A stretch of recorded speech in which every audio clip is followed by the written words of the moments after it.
Hello everyone. तो जैसे कि आप सभी को पता है, हम लोगों ने लास्ट क्लास में या लास्ट लेक्चर में एप्लीकेशन ऑफ गॉस लॉ देखे थे और पिछले लेक्चर में हम लोग प्रूफ कर चुके थे first applications of Gauss law को, जो कि है इलेक्ट्रिक फील्ड इंटेंसिटी हमको निकालना था किसी पॉइंट चार्ज के लिए।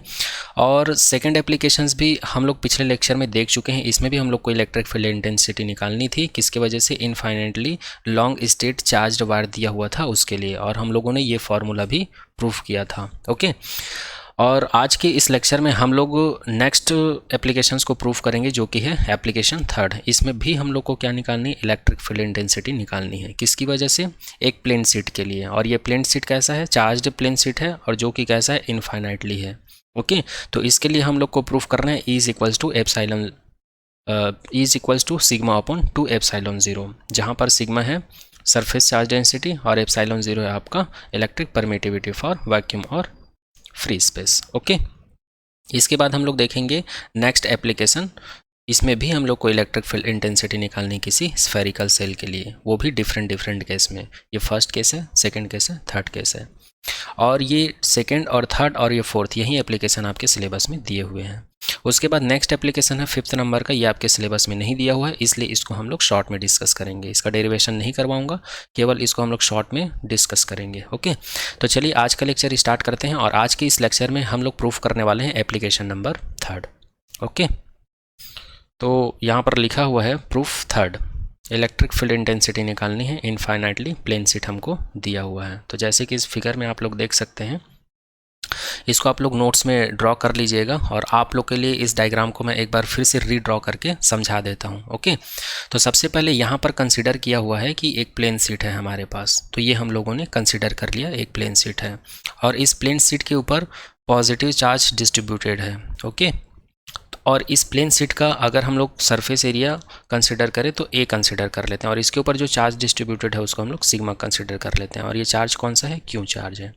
ओके, अब हम लोग कंसिडर कर लेते हैं इसका सेंटर पॉइंट ओ है, यहाँ से सेंटर पॉइंट ओ से हम लोग एक सिलेंडर कंसिडर कर लेते हैं, क्योंकि हमको पता है गॉस लॉ को हम लोग कहाँ पर अप्लाई कर सकते हैं, अगर हमारे पास क्लोज्ड सरफेस हो वहीं पर अप्लाई कर सकते हैं।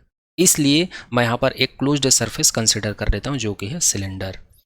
तो ये वाला जो पार्ट है, ये इसको हम लोग सिलेंडर का या गॉसियन सिलिंड्रिकल सरफेस का क्रॉस सेक्शन एरिया कंसिडर कर सकते हैं। 1 सेकेंड, मैं पेन का कलर चेंज कर लेता हूँ ताकि आप लोग को अच्छे से समझ में आए। ओके, ये हो गया। और ये जो प्लेन शीट है, इसके सेंटर पॉइंट ओ से यहाँ पर आर डिस्टेंस पर ये जो सिलेंडर का जो क्रॉस सेक्शन एरिया है, इस पर एक आर्बिट्ररी पॉइंट पी कंसिडर कर लेते हैं। ओके, वैसे ही लेफ्ट साइड में भी आर डिस्टेंस पर हम लोग क्या कर लेते हैं, आर डिस्टेंस पर एक पॉइंट कंसिडर कर लेते हैं पी। ओके, आर डिस्टेंस पर। तो इस सिलेंडर का जो टोटल डिस्टेंस है या टोटल लेंथ है, ये कितना हो जाएगा, 2r हो जाएगा। कितना हो जाएगा, 2r हो जाएगा। और ये जो सिलेंडर है या गॉसियन सिलिंड्रिकल सरफेस है, इसके पास 3 सरफेस है। एक सरफेस S1 कंसिडर कर लेते हैं, दूसरा सरफेस को हम लोग S2 कंसिडर कर लेते हैं, और थर्ड सरफेस को हम लोग S3 कंसिडर कर लेते हैं।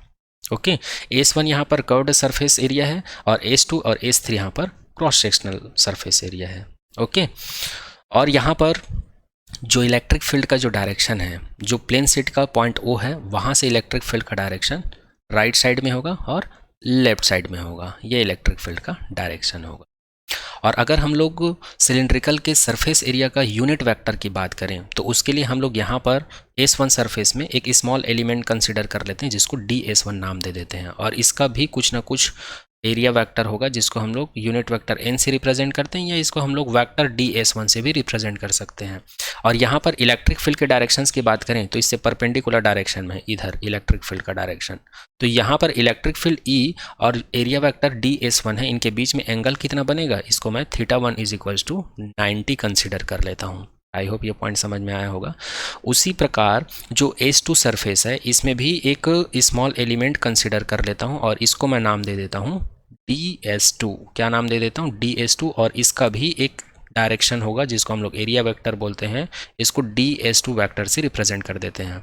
और यहाँ पर हम लोग देख सकते हैं इलेक्ट्रिक फील्ड का भी वही डायरेक्शन है जो एरिया वेक्टर का डायरेक्शन है। तो इन दोनों के बीच का एंगल कितना बनेगा, यहाँ पर θ2 = 0 बनेगा। इसी प्रकार अगर हम लोग थर्ड सरफेस की बात करें, तो यहाँ भी एक स्मॉल सरफेस कंसिडर कर लेते हैं, और इसका भी डायरेक्शंस क्या होगा, इसके परपेंडिकुलर होगा। तो ये वेक्टर DS3 का डायरेक्शन होगा और इसी डायरेक्शंस में इलेक्ट्रिक फील्ड का भी डायरेक्शन है, तो दोनों का डायरेक्शन यहाँ सेम हो गया, तो यहाँ भी θ3 का वैल्यू क्या मिलेगा हम लोग को, 0 मिलेगा। आई होप ये सारा पॉइंट आप लोग को समझ में आ रहा होगा। इसी डायग्राम को यहाँ पर मैं अच्छे से ड्रॉ कर दिया हूँ, तो यहाँ से आप लोग सारा चीज़ को अपने नोट्स में ड्रॉ कर सकते हैं। आई होप ये डायग्राम आप लोग को समझ में आया होगा। और यहाँ पर ये जो सेकंड वाले क्रॉस सेक्शनल एरिया, यहाँ पर एक आर्बिट्ररी पॉइंट सेलेक्ट किए थे, इस पॉइंट को P सेलेक्ट किए थे हम लोग, तो इस P पॉइंट को हम लोग P2 कंसिडर कर लेते हैं, क्योंकि ये सेकंड वाले क्रॉस सेक्शनल एरिया के लिए। यहाँ भी P कंसिडर किए थे, तो इसको हम लोग P3 कंसिडर कर लेते हैं। ओके, अब इस पूरे फिगर में, पूरे डायग्राम में कौन कौन सा नोटेशंस क्या क्या डिनोट करता है, सारा चीज़ को यहाँ पर लिखा हूँ मैं, ठीक है। तो इसको एक बार रीड कर देता हूँ। चाहो तो आप लोग ऐसा भी लिख सकते हो, let us consider we have a infinitely charged plane sheet in which we have consider this cylinder, ऐसा एक्सप्लेन करके भी लिख सकते हैं। और यदि ऐसा लिखते नहीं बनता है आपको, तो ऐसे शॉर्ट में लिख सकते हैं कि यहाँ पर फिगर में दिखाया गया है, जहाँ पर ABC हमारा क्या है, इनफाइनाइटली प्लेन शीट है, ए क्या है, एरिया ऑफ प्लेन शीट है, क्यू क्या है, डिस्ट्रीब्यूटेड चार्ज है, सिग्मा क्या है, सरफेस चार्ज डेंसिटी है, ओ क्या है, सेंटर ऑफ प्लेन शीट है, P1 P2 क्या चीज़ है, centre point of cross sectional area है। ओके, आगे देखते हैं S1 यहाँ पर क्या चीज़ है। S1 को हम लोग कंसिडर किए थे कर्व्ड सरफेस एरिया, या शॉर्ट में इसी को लिखा जाता है CSA, curved surface area. S2 S3 क्या है, क्रॉस सेक्शनल एरिया, जो कि ऊपर हम लोग फिगर के माध्यम से देख चुके हैं। DS1 DS2 DS3 ये क्या चीज़ है, small element of surface area. Unit vector n क्या है, ये यूनिट वेक्टर है जो सरफेस एरिया के एरिया वेक्टर का डायरेक्शन शो करता है। 2r क्या है, length of cylindrical Gaussian surface है। r क्या है, डिस्टेंस है, किसके किसके बीच का, पॉइंट O और पॉइंट P2 के बीच का डिस्टेंस है, और पॉइंट O पॉइंट P3 के बीच का डिस्टेंस है। θ1 θ2 θ3 ये क्या है, एंगल है, किसके किसके बीच का, यूनिट वेक्टर n और इलेक्ट्रिक फील्ड इंटेंसिटी E के बीच का, किसके रिस्पेक्ट में, S1 S2 S3 के रिस्पेक्ट में। ओके, आगे बात करते हैं। अब हम लोग क्या करेंगे, हम लोग को पता है now from definition of electric flux, electric flux का डेफिनेशन कुछ ऐसा होता है, phi E is equals to integration phi vector E dot vector ds, ऐसा फॉर्मूला होता है। लेकिन यहाँ पर तो हमारे पास 3 सरफेस था, S1 S2 S3, इसके रिस्पेक्ट में स्मॉल एलिमेंट DS1, इसके रिस्पेक्ट में DS2 DS3, तो तीनों के लिए इस इलेक्ट्रिक फ्लक्स को हम लोग कुछ ऐसा लिख सकते हैं, इससे पहले वाले लेक्चर में भी देख चुके हैं। तो ये हो जाएगा पूरे सिलेंड्रिकल के तीनों सरफेस के लिए phi E is equals to integration S1 vector E dot vector DS1 plus integration S2 vector E dot vector DS2 plus integration S3 vector E dot vector DS3, ऐसा हो जाएगा। अब आप लोग को पता है vector E dot vector ds, इसको हम लोग क्या लिख सकते हैं, स्केलर फॉर्म में ई डी एस कॉस थीटा लिख सकते हैं। तो उसी वैल्यू को हम लोग सब्सटीट्यूट किए हैं, तो हम लोग को मिल गया phi E is equals to integration S1 E D S1 cos theta 1 plus integration S2 E D S2 cos theta 2 plus integration S3 E D S3 cos theta 3। अब हम लोग को पता है, हम लोग ऊपर फिगर के माध्यम से देख चुके हैं, θ1 का वैल्यू क्या था, 90 था, θ2 का वैल्यू 0 था, और θ3 का वैल्यू क्या था, 0 था। और हम लोग को ये भी पता है cos 90 का वैल्यू क्या होता है, 0 होता है, और cos 0 का वैल्यू क्या आता है, 1 होता है। तो इन सभी वैल्यू को हम लोग क्या कर देंगे, यहाँ पर सब्स्टिट्यूट कर देंगे। सब्स्टिट्यूट करने के बाद हम लोग को मिल जाएगा, ये वाला पार्ट 0 हो जाएगा, और ये 1 हो जाएगा, और ये 1 हो जाएगा। तो फाइनली हम लोग को मिल जाएगा phi E is equals to 0 plus integration S2 E D S2 plus integration S3 E D S3, ऐसा कुछ हमें मिल जाएगा। अब यहाँ पर हम लोग क्या करेंगे, यहाँ पर ई वाले पार्ट को अलग कर लेंगे और इंटीग्रेशन वाले पार्ट को अलग लिख लेंगे, ds2 प्लस यहाँ भी अलग कर देंगे, तो हम लोग को कुछ ऐसा इक्वेशन देखने को मिलेगा। ओके, ये हो जाएगा phi E is equals to कुछ ऐसा मिलेगा। तो यहाँ पर ये जो इंटीग्रेशन S2 ds2 है, ये क्या डिनोट कर रहा है, ये डिनोट कर रहा है एरिया ऑफ प्लेन शीट। क्या डिनोट कर रहा है, एरिया ऑफ प्लेन शीट। तो एरिया ऑफ प्लेन शीट को हम लोग कंसिडर कर चुके हैं, ए ऊपर फिगर के माध्यम से एक्सप्लेन कर चुका हूँ। ओके, तो यहाँ पर ये हो जाएगा phi E is equals to E A plus E A, और दोनों को जब ऐड कर देंगे तो हम लोग को मिल जाएगा phi E is equals to 2EA। इसको हम लोग इक्वेशन नंबर 1 कंसिडर कर लेते हैं। ओके, आगे देखते हैं। अब हम लोग को पता है गॉस लॉ। गॉस लॉ क्या कहता है, phi E is equals to Q upon epsilon 0। इसको इक्वेशन नंबर 2 दे देते हैं, और यहाँ पर आप लोग देख सकते हैं लेफ्ट हैंड साइड क्या है, इक्वल है, इसलिए राइट हैंड साइड भी क्या होना चाहिए, इक्वल होना चाहिए। तो दोनों इक्वेशंस को क्या कर देंगे, हम लोग इक्वेट कर देंगे। तो इक्वेट करेंगे तो मिल जाएगा 2EA is equals to Q upon epsilon 0। Okay, तो यहाँ से E का वैल्यू निकाल लेंगे 2A को राइट साइड में ट्रांसफर करके, तो हम लोग को मिल जाएगा E is equals to 1/2 epsilon 0 Q upon A मिल जाएगा। 2A को इधर ट्रांसफर कर देंगे तो ये नीचे में आ जाएगा 1/2A, और इसको अरेंज करके लिखेंगे तो ये हो जाएगा 1/2 एप्सिलॉन 0 Q अपॉन A। अब हम लोग को पता है सरफेस चार्ज डेंसिटी के बारे में, since we know that the surface charge density, इसका डेफिनेशन होता है sigma is equals to Q upon S, या इसी को हम लोग लिख सकते हैं sigma is equals to Q upon A। ये चीज़ हम लोग देख चुके हैं चार्ज डिस्ट्रीब्यूशन में, ये कंटिन्यूस चार्ज डिस्ट्रीब्यूशन का सेकेंड टाइप है। ओके, अगर किसी को नहीं पता है तो आप लोग प्लेलिस्ट में जाकर उस लेक्चर को देख सकते हैं। ओके, तो फाइनली इस वैल्यू को हम लोग रखेंगे Q अपॉन A की जगह पर क्या रखेंगे, इतने की जगह पर हम लोग क्या रखेंगे जी, सिग्मा रख देंगे, तो हम लोग को फाइनल वैल्यू मिल जाएगा E is equals to sigma upon 2 epsilon 0। तो इस प्रकार से आप लोग का थर्ड एप्लीकेशंस क्या होता है, प्रूफ होता है। आई होप ये आप लोग को समझ में आया होगा। ओके, तो यहाँ पर आपका third applications of Gauss's law भी क्या होता है, कंप्लीट होता है। अब नेक्स्ट हम लोग बात करेंगे फोर्थ एप्लीकेशंस की। फोर्थ एप्लीकेशंस हम लोग को प्रूफ करना है, और इसमें क्या प्रूफ करना है हम लोग को, इसमें भी इलेक्ट्रिक इंटेंसिटी का फॉर्मूला प्रूफ करना है। किसकी वजह से, यूनिफॉर्मली चार्ज थिन स्फेरिकल की वजह से, ये जो थिन स्फेरिकल सेल दिया हुआ है इसकी वजह से। ओके, तो यहाँ पर ये फिगर दिया हुआ है, ये इस डायग्राम को आप लोग अपने नोट्स में ड्रॉ कर सकते हो, लेकिन इस डायग्राम को समझाने के लिए एक बार और मैं यहाँ पर ड्रॉ कर देता हूँ। ओके, आप लोग को इसी वाले डायग्राम को अपने नोट्स में ड्रॉ करना है। तो चलिए सबसे पहले यहाँ पर हम लोग एक थिन स्फेरिकल सेल कंसिडर कर लेते हैं। तो ये मैं कंसिडर कर लिया, मेरे पास एक थिन स्फेरिकल सेल है जिसमें पॉजिटिव चार्ज जो है डिस्ट्रीब्यूटेड है, और ये कैसा डिस्ट्रीब्यूटेड है, यूनिफॉर्मली। यूनिफॉर्मली का मतलब हर एक चार्ज का मैग्नीट्यूड और जो नेचर है वो सेम होना चाहिए हर एक पॉइंट पर। और ये जो थिन स्फेरिकल सेल है इसका रेडियस मैं क्या कंसिडर कर लेता हूँ, R कंसिडर कर लेता हूँ, कैपिटल R। अब हम लोग क्या करते हैं, ये जो इसका सेंटर पॉइंट है स्फेरिकल सेल का, इसको O कंसिडर करता हूँ, इसका रेडियस कैपिटल R है, तो मैं स्मॉल r रेडियस कंसिडर करके एक और स्फेरिकल ड्रॉ कर लेता हूँ, एक और स्फेरिकल ड्रॉ कर लेता हूँ।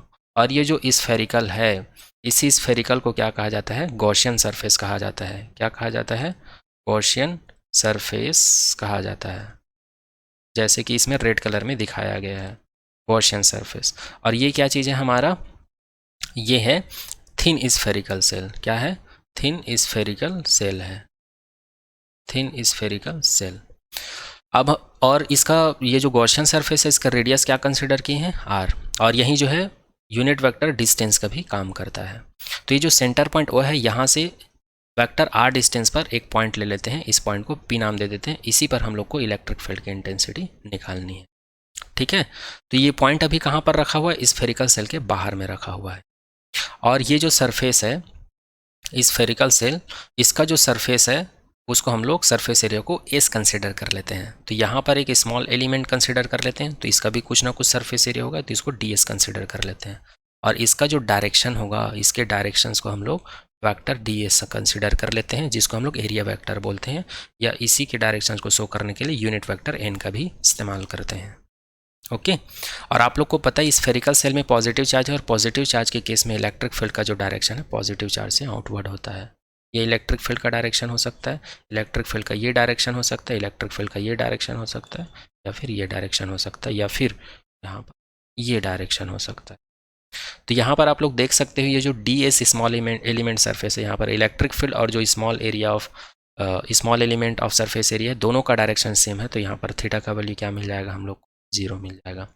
तो यही सारा चीज़ जो है यहाँ पर दिखाया गया है, आप लोग देख सकते हो इस डायग्राम के थ्रू। एक बार ड्रॉ करके मैं आप लोग को बता दिया हूँ, तो इसी को आप लोग को एक्सप्लेन करके यहाँ पर लिखना है।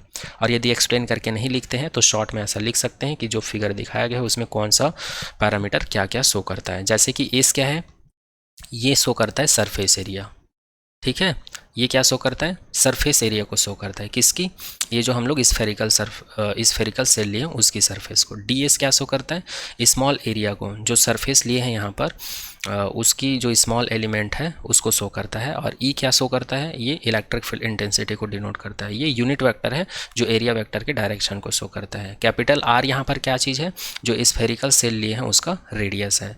स्मॉल r कहाँ क्या है, यहाँ पर जो गॉसियन सरफेस कंसिडर किए इसका रेडियस है। गॉसियन सरफेस कंसिडर किए थे उसका रेडियस है, या फिर हम लोग बोल सकते हैं पॉइंट ओ से पॉइंट पी के बीच का डिस्टेंस को शो करता है। और थीटा क्या चीज़ है, ये एंगल है किसके किसके बीच, ये जो एरिया वेक्टर लिए हैं और जो इलेक्ट्रिक फील्ड लिए हैं उन दोनों के बीच का एंगल है। और पॉइंट पी क्या चीज़ है, पॉइंट पी एक आर्बिट्ररी पॉइंट है जिस पॉइंट पर हम लोग को इलेक्ट्रिक फील्ड इंटेंसिटी निकालनी है। तो आई होप ये फिगर और ये पैरामीटर आप लोग को समझ में आया होगा। अब हम लोग क्या करेंगे, इस पॉइंट पी को पहले हम लोग गॉसियन सरफेस पे रखेंगे, उसके बाद हम लोग स्फेरिकल सेल के सरफेस पे रखेंगे, उसके बाद स्फेरिकल सेल के अंदर में रखेंगे। तो तीनों ही केस में हम लोग यहाँ पर इलेक्ट्रिक फील्ड इंटेंसिटी निकालने वाले हैं। तो चलिए सबसे पहले हम लोग केस 1 की बात करते हैं। इसी पॉइंट को यहाँ पर लिखा हुआ था, now here we have to calculate the value of E at point P in different case, जिसमें से फर्स्ट केस ये है। तो सबसे पहले वाले केस में हम लोग पी को कहाँ पर रखेंगे, स्फेरिकल सेल के आउटसाइड रखेंगे, स्फेरिकल सेल के बाहर रखेंगे। जैसे कि इस फिगर में दिखाया हुआ है कि ये आप लोग का स्फेरिकल सेल है और स्फेरिकल सेल के बाहर पॉइंट पी पर रखा हुआ है। ठीक है, पॉइंट पी जो है वो स्फेरिकल सेल के बाहर है, कहाँ पर है, गॉसियन सरफेस पर रखा हुआ है।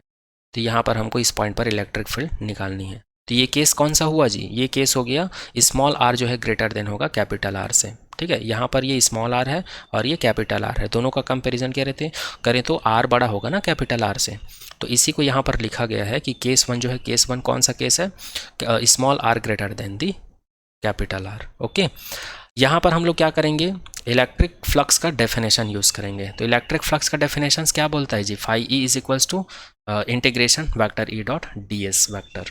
इसी को हम लोग ऐसे भी लिख सकते हैं E D S cos theta. अब हम लोग को पता है यहाँ पर थीटा का वैल्यू 0 है और कॉस 0 का वैल्यू क्या होता है, 1 होता है। तो इस वैल्यू को यहाँ पर सब्स्टिट्यूट कर देंगे तो हम लोग को मिल जाएगा phi is equals to integration E D S. Okay, या इसी को हम लोग लिख सकते हैं ई को बाहर करके phi E is equals to E integration D S. तो यहाँ पर ये जो इंटीग्रेशन डी एस है ये डी एस है, ये क्या डिनोट करता है, ये सरफेस एरिया को बताता है। किसकी सरफेस एरिया को बताता है, जो स्फेयर कंसिडर किए हैं उसके सरफेस एरिया को बताता है। और मैथमेटिक्स में आप लोग पढ़ चुके हैं किसी भी स्फेयर का जो सरफेस एरिया होता है वो कितने के बराबर होता है, 4 पाई, और उनका जो रेडियस होता है उनके स्क्वायर के इक्वल होता है। इसलिए phi E is equal to हम लोग लिख सकते हैं E into 4 pi R square. इसको हम लोग इक्वेशन नंबर 1 दे देते हैं।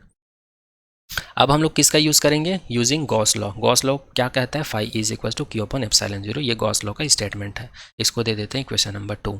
अब यहाँ पर इक्वेशन नंबर 1 में क्या है और इक्वेशन नंबर 2 में क्या है, लेफ्ट साइड इक्वल है, तो हम लोग राइट हैंड साइड को इक्वेट कर सकते हैं। तो इक्वेटिंग इक्वेशन नंबर 1 एंड 2, तो हम लोग को मिल जाएगा E into 4 pi R square is equal to Q upon epsilon 0। तो यहाँ पर हमको ई का वैल्यू निकालना है, तो ई को यहीं पर रखेंगे, 4 पाई आर स्क्वायर को राइट हैंड साइड में ट्रांसफर कर देंगे। तो हम लोग को फाइनल वैल्यू मिल जाएगा E is equal to 1/4 pi epsilon 0 Q upon R square. इसको दे देते हैं हम लोग इक्वेशन नंबर 3।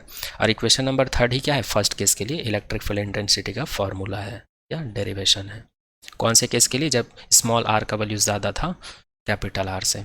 अब हम लोग सेकंड केस की बात करेंगे। सेकंड केस में हम लोग पॉइंट पी को कहाँ पर रखेंगे, जो स्फेरिकल सरफेस कंसिडर किए थे ना उसके सरफेस पर लाकर रखेंगे। पहले गॉसियन सरफेस पर था ये पॉइंट, अब कहाँ पर लाकर रखेंगे केस 2 में, इसको स्फेरिकल सेल में लाकर रखेंगे, स्फेरिकल सेल में लाकर रखेंगे।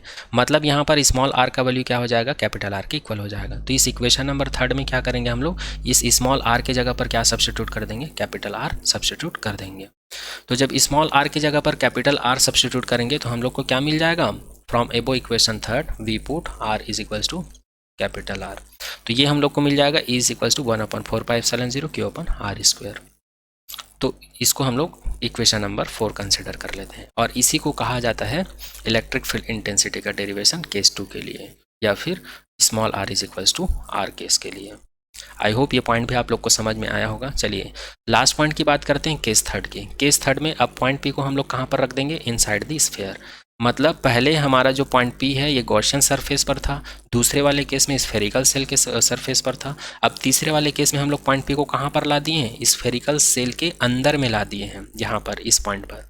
और यहाँ पर स्मॉल आर को रेडियस कंसिडर करके स्फेरिकल सेल के अंदर में ही एक और गॉसियन सरफेस कंसिडर कर लिए हैं, जिसको हम लोग न्यू गॉसियन सरफेस का नाम दिए हैं। ये जो रेड कलर का देख रहे हैं ये गॉसियन सरफेस है, ये जो येलो कलर का देख रहे हैं ये स्फीयर है या स्फेरिकल सेल है, ठीक है। और यहाँ पर जो व्हाइट कलर का अंदर में एक और स्फीयर देख रहे हैं वो न्यू गॉसियन सरफेस है, जिसका रेडियस यहाँ पर स्मॉल आर कंसिडर किया गया है। ओके, तो ये थर्ड वाला केस है, और इस केस में आप लोग देख सकते हैं स्मॉल आर और कैपिटल आर का कंपैरिजन करें तो स्मॉल आर का वैल्यू क्या होगा, यहाँ पर छोटा होगा compare to capital R. Okay, तो इस केस के लिए हम लोग डिराइव करते हैं। तो देखते हैं, यहाँ पर हम लोग को पता है डेफिनेशन ऑफ इलेक्ट्रिक फ्लक्स, तो इसका डेफिनेशन होता है कुछ ऐसा। तो यहाँ पर थीटा का वैल्यू यहाँ पर भी 0 है, क्योंकि एरिया वेक्टर ds का डायरेक्शन और इलेक्ट्रिक फील्ड दोनों का डायरेक्शन क्या है, सेम है, तो ये 0 हो जाएगा। तो फाइनली हम लोग को इक्वेशन नंबर 5 मिल जाएगा, phi is equal to E integration ds। अब हम लोग को पता है गॉस लॉ ये बोलता है phi is equal to Q upon epsilon 0, but इस केस में जो हमारा गॉसियन सरफेस है वो अंदर में स्फेरिकल सेल के, और इस स्फेरिकल सेल के अंदर में किसी भी प्रकार का चार्ज नहीं है, चार्ज का वैल्यू 0 है। और गॉस लॉ ये बोलता है अगर चार्ज 0 है तो वहाँ पर किसी भी प्रकार का इलेक्ट्रिक फ्लक्स नहीं होगा। तो यहाँ पर Q is equal to 0 substitute करेंगे तो हम लोग को मिल जाएगा phi E is equal to 0। Okay, क्यों? क्योंकि स्फीयर के अंदर कोई भी चार्ज नहीं है। तो इसको दे देंगे इक्वेशन नंबर 6, और इक्वेशन नंबर 6 और इक्वेशन नंबर 5 को जब इक्वेट करेंगे तो ई इंटीग्रेशन ds का वैल्यू 0 हो जाएगा। तो यहाँ पर इसको हम लोग लिख सकते हैं इज इक्वल टू 0, क्योंकि इस वाले पार्ट को राइट साइड में ट्रांसफर करेंगे तो ये 0 हो जाएगा। तो केस थर्ड में हम लोग को इलेक्ट्रिक फील्ड इंटेंसिटी का वैल्यू क्या मिल गया, इज इक्वल टू 0। तो यहाँ पर आपका जो फोर्थ एप्लीकेशन है वो प्रूफ हो गया है। अब इक्वेशन जो एप्लीकेशन फोर्थ नंबर है, इसमें हम लोग को क्या क्या रिजल्ट मिला, इसको एक बार नज़र डाल लेते हैं। We get following result. First case में हम लोग को मिला is equal to 4 pi epsilon 0 Q upon R square. ये कब मिला, जब हमारा पॉइंट पी कहाँ पर था, गॉसियन सरफेस पर था, या इसी को हम लोग बोल सकते हैं स्मॉल आर का वैल्यू क्या था, ग्रेटर देन कैपिटल आर था। सेकेंड केस में हम लोग को मिला is equal to 1/4 pi epsilon 0 Q upon R square. ये हम लोग को कब मिला, जब हम लोग पॉइंट पी को गॉसियन सरफेस से किस पर ला दिए थे, थिन स्फेरिकल सरफेस के सरफेस पे ला दिए थे, स्फेरिकल सेल के सरफेस पर ला दिए थे। और ये केस कौन था, आर का वैल्यू, स्मॉल आर का वैल्यू किसके इक्वल था, कैपिटल आर के इक्वल था। थर्ड केस में हम लोग को इलेक्ट्रिक फील्ड इंटेंसिटी क्या मिला है, 0 मिला है। ये कौन सा केस है, जब पॉइंट पी को हम लोग स्फेरिकल सेल के अंदर में ला दिए थे, इनसाइड में। यहाँ पर आर का वैल्यू क्या था, छोटा था कैपिटल आर के कंपेरिजन में। ओके, तो ये रिजल्ट हमको मिला था। अब इन्हीं तीनों रिजल्ट के आधार पर हम लोग ग्राफ ड्रॉ करेंगे वेक्टर ई और वेक्टर आर के बीच में, कि ये दोनों एक दूसरे के ऊपर कैसे डिपेंड करते हैं। लेकिन इसको समझने से पहले एक छोटा सा कॉन्सेप्ट समझना पड़ेगा आपको, प्रैक्टिकली इसको इमेजिन करना। हम लोग कंसिडर कर लेते हैं ये हमारे पास एक थिन स्फेरिकल सेल है जिस पर पॉजिटिव चार्ज डिस्ट्रीब्यूटेड है, और इसका सेंटर पॉइंट वो है, इसका रेडियस कैपिटल आर है।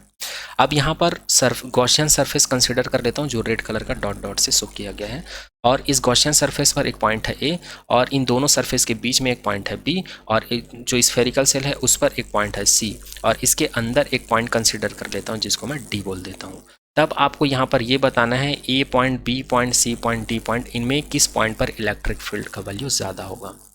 तो हम लोग को पता है जब हम लोग इलेक्ट्रिक फील्ड में किसी पॉइंट चार्ज को रख देते हैं तो वो जितना फोर्स का फील करता है उतना ही ज़्यादा उसके ऊपर इलेक्ट्रिक फील्ड होता है, ये हम लोग को पता है। ओके, ये हम लोग को पता है। तो यहाँ पर आप लोग देख सकते हैं पॉइंट ए जो है इस स्फेरिकल सेल से ज़्यादा दूरी पर है, उससे कम दूरी पर है बी, और पॉइंट सी तो सरफेस पर ही है, और डी क्या है, स्फेरिकल सेल के अंदर है। तो जाहिर सी बात है जो पॉइंट चार्ज जितना पास में रखा होगा स्फेरिकल सेल का, उसके ऊपर उतना ही ज़्यादा फोर्स लगेगा फील्ड की वजह से, और जितना ज़्यादा फोर्स लगेगा उतना ही ज़्यादा उसके पास इलेक्ट्रिक फील्ड होगा। तो इस प्रैक्टिकल एक्सपेरिमेंट से हम लोग बोल सकते हैं कि पॉइंट सी के ऊपर इलेक्ट्रिक फील्ड का वैल्यू ज़्यादा होगा, क्योंकि ये स्फेरिकल सेल के सरफेस पर ही रखा हुआ है। उसके बाद बी पॉइंट पर इलेक्ट्रिक फील्ड का ज़्यादा वैल्यू होगा, उसके बाद पॉइंट ए के ऊपर। लेकिन पॉइंट डी के ऊपर क्या होगा, इलेक्ट्रिक फील्ड का वैल्यू सबसे कम होगा, क्योंकि इसके अंदर में स्फेरिकल सेल के अंदर में कोई चार्ज पाया ही नहीं जाता। तो कोई चार्ज पाया ही नहीं जाता तो वहाँ पर इलेक्ट्रिक फील्ड का वैल्यू क्या हो जाएगा, 0 हो जाएगा। इसको डी कंसिडर कर लेना। तो इस प्रकार से इस कॉन्सेप्ट से हम लोग बता दिए कि पॉइंट सी के ऊपर ज़्यादा होगा, उसके बाद बी के ऊपर, उसके बाद ए के ऊपर, और सबसे कम किस में होगा, डी पॉइंट के ऊपर इलेक्ट्रिक फील्ड होगा।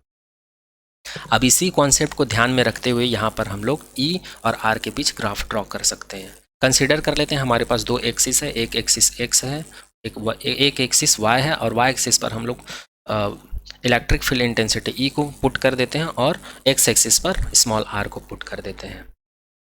और इसका जो सेंटर पॉइंट है वो यहाँ पर एक स्फेरिकल ड्रॉ कर लेते हैं आर रेडियस का।